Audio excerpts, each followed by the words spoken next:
Τι είναι αυτό? Ένα σφουργίτη.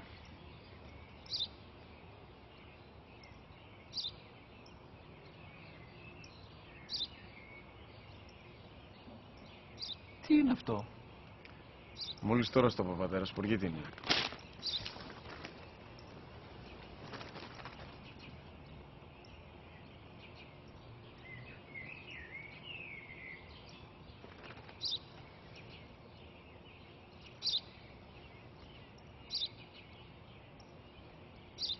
Τι είναι αυτό? Ένα σπουργίτη είναι, πατέρα. Ένα σπουργίτη. Σπου-γι-τι.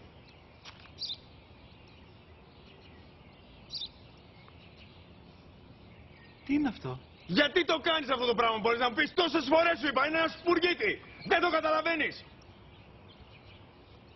Πού πας?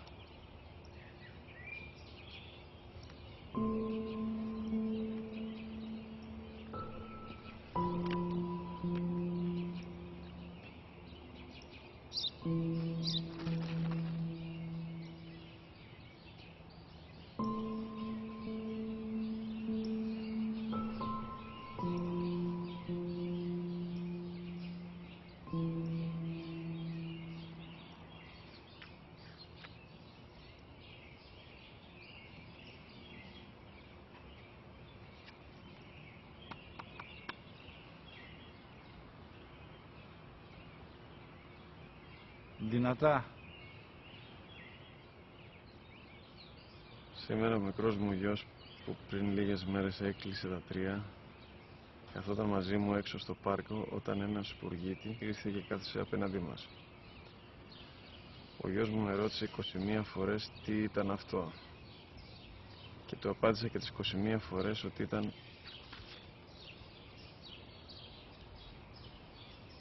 ένα σπουργίτη. Τον αγκάλιασα τρυφερά και τις 21 φορές που μου έκανε την ίδια ερώτηση ξανά και ξανά, χωρίς να εκνευριστώ, νιώθοντας στοργή για το αθώο μου αγοράκι.